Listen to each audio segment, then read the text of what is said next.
Assalamualaikum warahmatullahi wabarakatuh.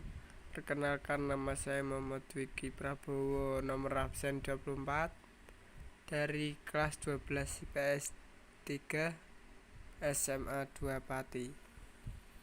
Saya akan menjelaskan rehabilitas ekonomi Orde Baru. Pengertian kondisi ekonomi yang diwarisi Orde Lama adalah sangat buruk.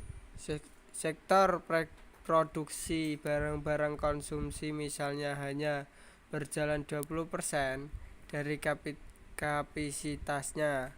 Demikian pula sektor pertanian dan perkebunan yang menjadi salah satu tumpuan ekspor juga tidak mengalami perkembangan yang berarti.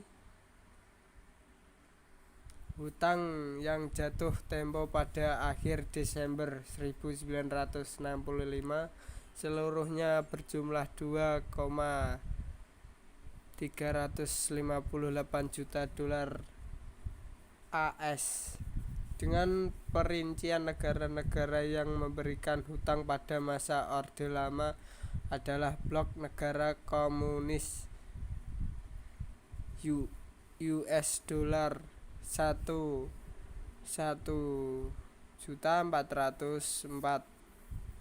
negara barat US dollar 580 juta, sisanya pada negara-negara Asia dan badan-badan internasional.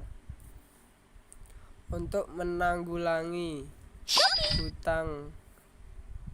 hutang luar negeri, pemerintah Orde Baru berupaya melakukan diplomasi dengan mengirimkan tim negosiasinya ke Paris, Perancis atau Paris Club, dan ke London, Inggris atau London Club untuk merundingkan hutang piutang negara dan swasta.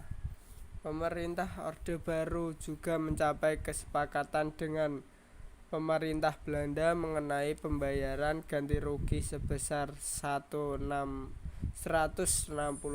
juta dolar AS terhadap beberapa perusahaan mereka yang dinasionalisasi oleh Orde Lama pada tahun 1958.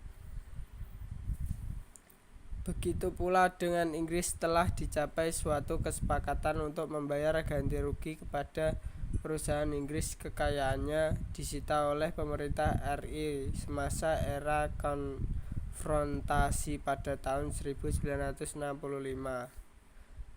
Program rehabilitas ekonomi Orde Baru dilaksanakan berlandaskan pada TAP MPRS nomor 1966 yang isinya tentang pembaruan kebijakan landasan ekonomi, keuangan, dan pembangunan. Tujuan dikeluarkan keterapan tersebut adalah untuk mengatasi krisis dan kemerosotan ekonomi yang melandakan negara Indonesia sejak tahun 1955.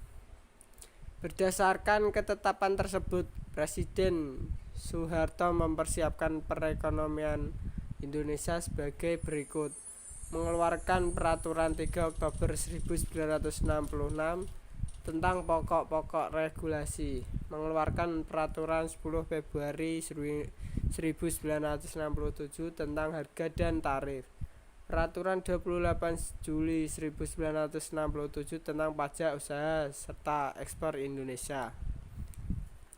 Upaya diplomasi ekonomi ke negara-negara barat dan Jepang itu berhasil mengatur penjadwalan kembali pembayaran hutang negara dan swasta yang jatuh tempo dan mampu meyakini negara-negara tersebut untuk membantu Indonesia.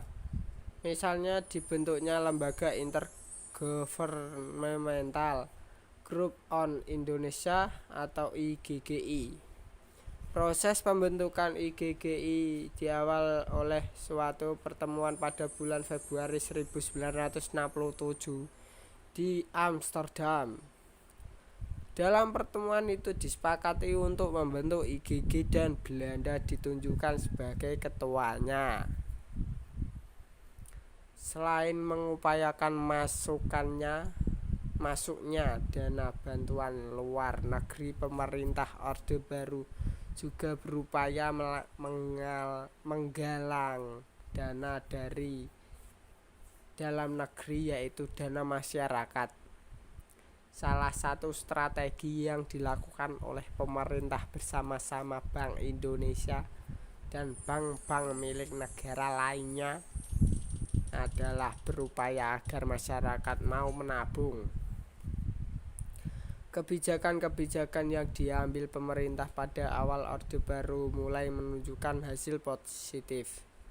Hiperinflasi mulai dapat dikendalikan dari 650% menjadi 120% atau 1967 dan 80% atau 1968, sehingga pada tahun itu diputuskan bahwa rencana pembangunan lama tahun Repelita pertama akan dimulai pada tahun berikutnya atau 1969.